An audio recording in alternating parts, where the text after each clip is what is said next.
Welcome, I'm Darren, and I'll be your guide today as I rank the best insert card designs for football in 1993. I've been having a blast doing these 1993 best of designs, especially when dealing with football, because football was an unusually good. So football was the great incubator of sports card designs in 1993. Basketball was really strong, but football was the core of where everything was happening because it was so chaotic with so many different card companies. I mean, in this list, I've pulled 11 cards aside that I got to talk about. I'm going to try to be brief about them, but that's 11 different card designs across 9 different sets. True, it's only 4 different companies, but 9 different sets had cards that were distinct in each one of those sets. So it wasn't like it was weighted in 2 or 3 different card sets. This was very, very broad, because in football there was just so much that by 1993 we were already starting to see Series 2 cards not even being done. There were too many packs for us to collect and too many ideas coming around. And so that meant that the high tier of card design was very naturally evolving in football at a faster rate than it was anywhere else. And I mean, the top 5 on this list is better than almost all the cards in the other different sports. They're all very formally created. They're very, very, very nice. But I've got another 6 cards that I got to at least mention in some capacity, because to me, the 2 kinds of cards I really like are fun cards and very well crafted cards. To me, that's what really gets to me.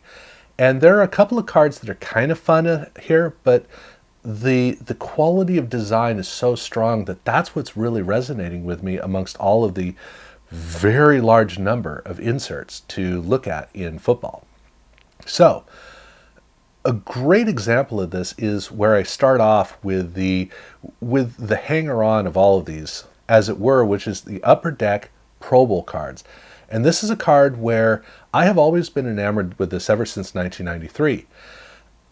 And it's a big wreck of a card, because the card itself is kind of a plasticky mirror-like surface, the way that it looks. Very glossy, and it has some holofoil-esque effects on it. And it has 2 images, but everything runs together. This is a card where every time I look at it, I just go, oh, that is so awesome.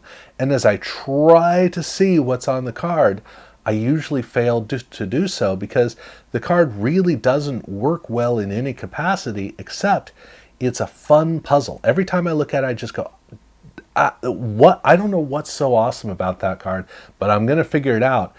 And I haven't yet, because of the fact that the card is all about potential, but it's not realized. But like I said, it is fun. It draws me in. It always does that.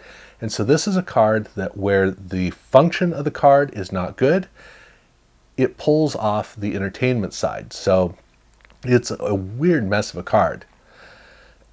I also want to talk, the next one to go up to is SP. And the SP AllPro cards, for this card, this is a much better version than the baseball cards. The baseball cards had like a blue background, which was, there was nothing really engaging about it, at least as far as I'm concerned. With the football, with the black background behind it, it's so much better. Reads well, and this is a card that allows that player to just pop right off of the card. But this is a card that's all about the gold foil, and it does such an amazing job of getting you excited about it. The problem is there's no staying power for this card. The best way I can describe this card is that whenever I look at this card, I go, oh, that's so awesome. I'm glad to get it in my collection. I pick it up, look at it, stick it in my collection, and I'm proud.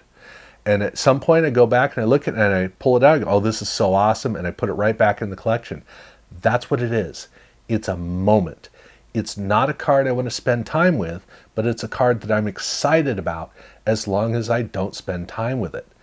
Kind of weird, but I think that the hockey SP die cuts are the best of all 3 sports, but this one works a whole lot better than baseball. But again, it's not a great card design. It just has a lot of punch right at the beginning that gets me excited, and that's all that it does. And then with the next one up from this is the Select Gridiron Skills.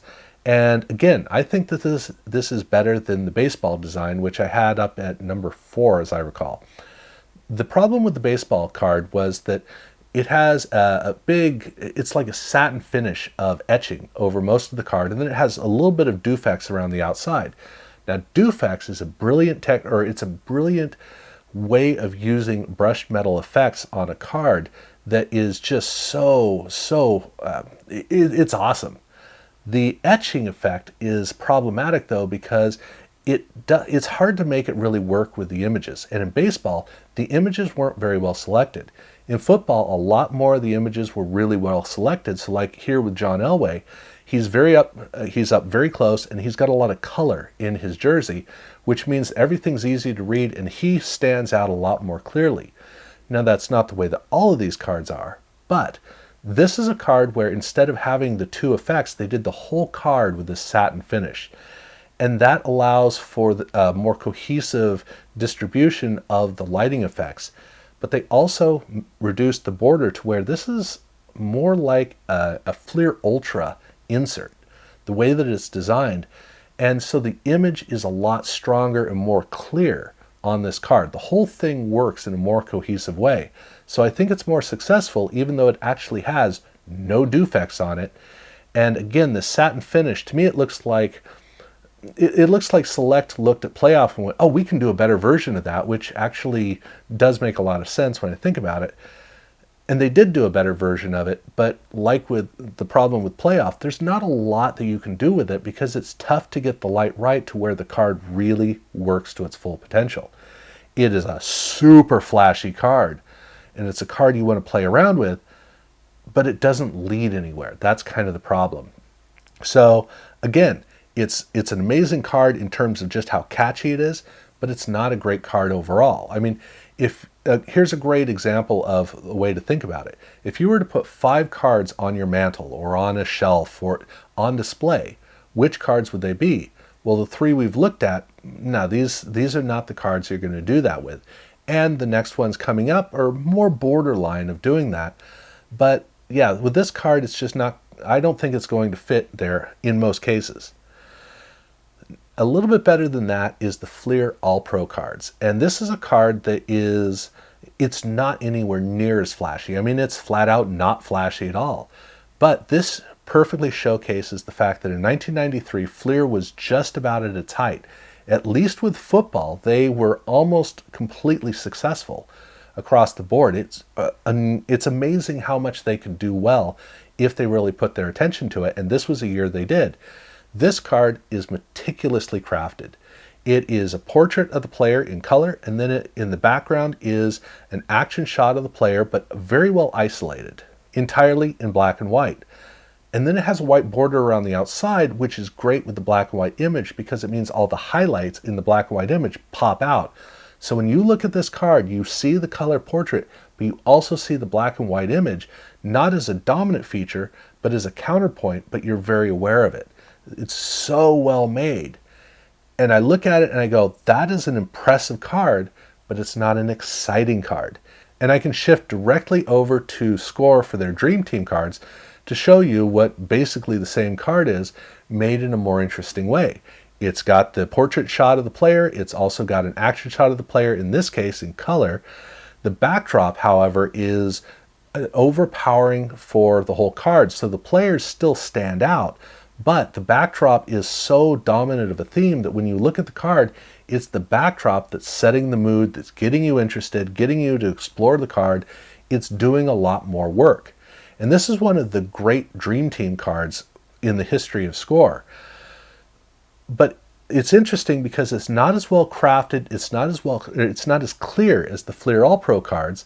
The Fleer AllPro cards are technically better, but the Score Dream Team cards are more enjoyable. But if you want to talk about a great card design, you're going to have to look over at Game Day at their Gamebreaker cards, which this has got to be the best Game Day card ever, or the best tall boy ever, because it does exactly what tall boys are supposed to do perfectly.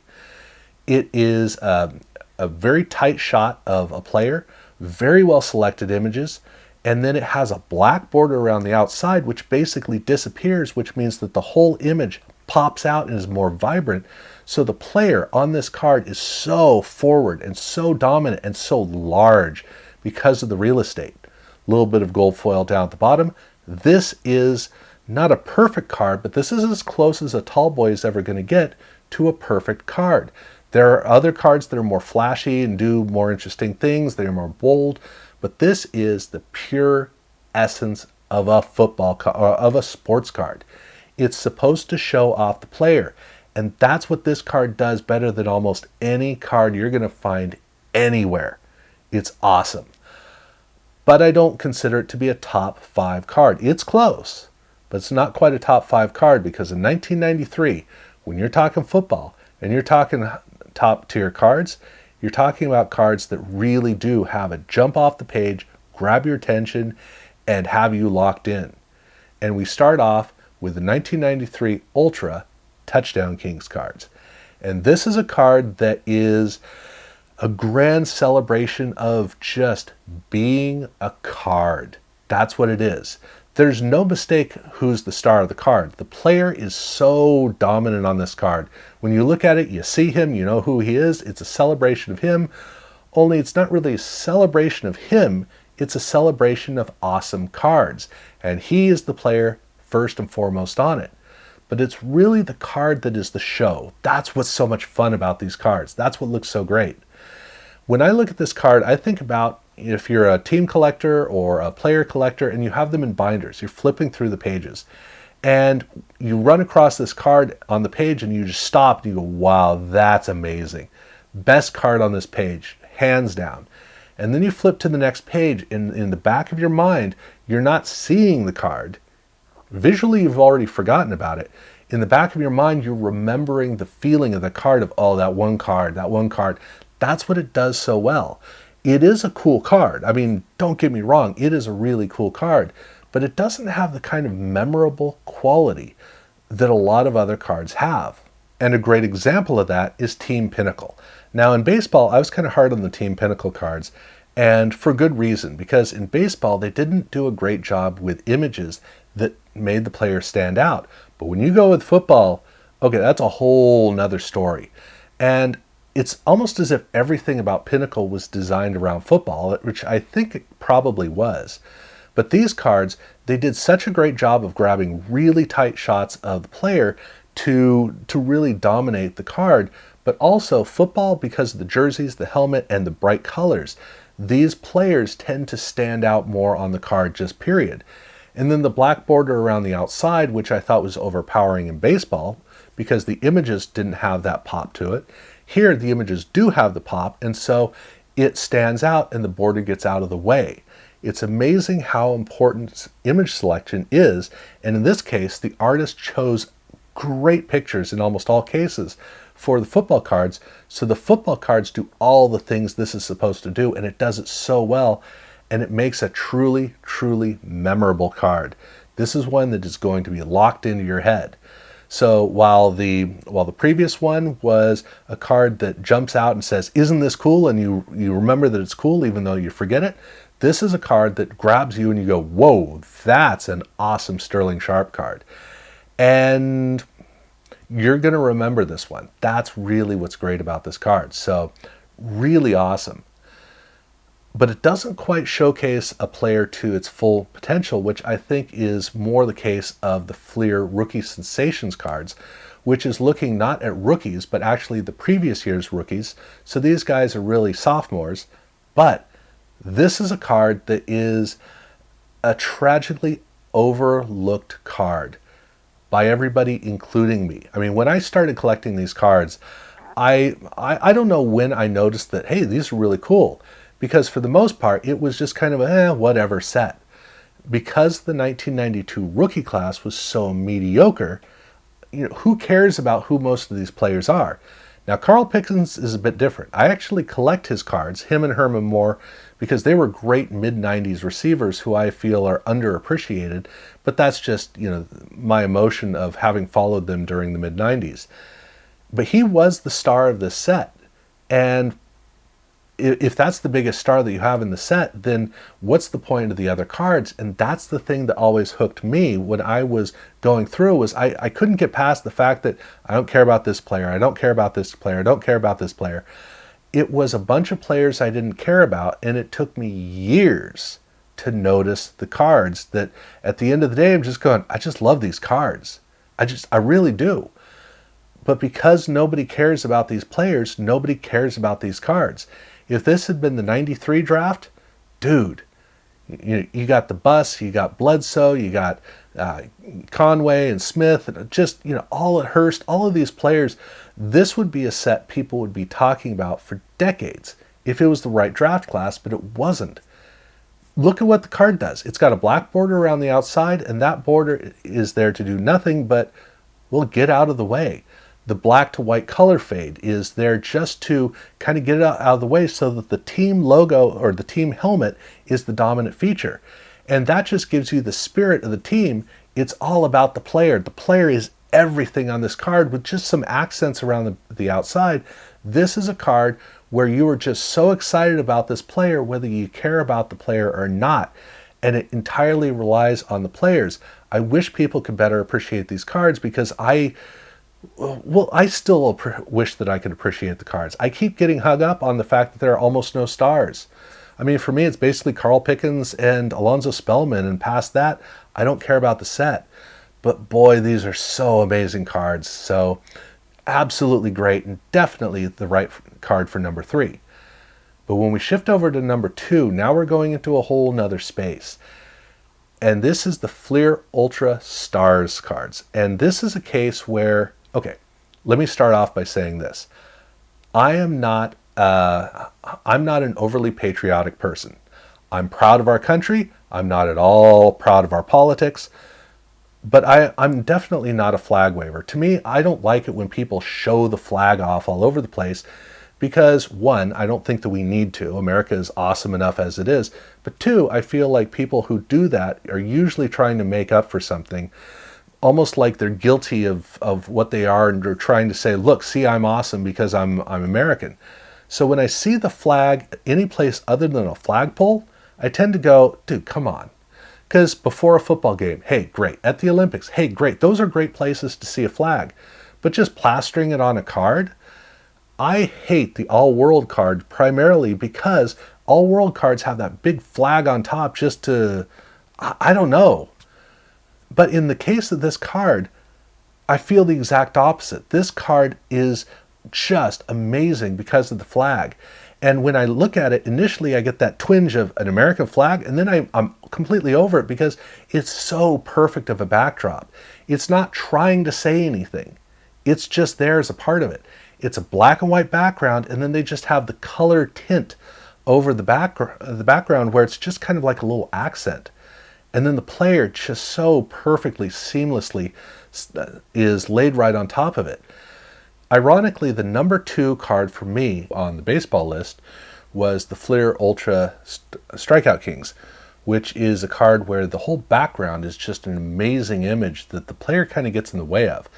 In the case here with the Ultra Stars cards in football, the two work together in a seamless fashion so that this card is truly a cohesive whole. The way the player is not so much showcase as much as it's almost like he sinks right into the rest of the card, and he is the star of the card. It's all about him. It shows him off so well, but the card just looks so amazing. And I mean, look, if they had done this in hockey, think about what they could have done in hockey if they had taken this idea and used it for the different international stars. Every once in a while you see flags on cards for a backdrop behind one of the players from whatever country he came from. Imagine if this was the way that they had done it in hockey. They could have, they didn't, but hey, at least we get it here with football. But as much as I love this card, to me there's hands down the best card, insert card for football in 1993 is the All-Power defense cards from Pret Power. This is a card that is tragically overlooked because Pret Power is overlooked. Pret was spiraling into oblivion. That's just sadly the nature of it. And the reason that that was happening was because the industry just wasn't, they didn't trust Pro Set anymore. So even though Pro Set was making really good cards with power, there was no strong appreciation in the hobby. And within just a couple of years, Pro Set was very much becoming an afterthought, such that today, I don't think people have any grasp of the total expanse of what Pro Set made. So 1993 Pro Set Power is an underappreciated card because it's overlooked. People just don't realize it. And this set, the defense set, is very much overlooked because, look, at the end of the day, it's defensive players. And nobody cares about defensive players, which is tragic. If this card set had Jerry Rice in it, had Steve Young, had Barry Sanders, if those were the players in this set, it would be remembered today. It would be revered today.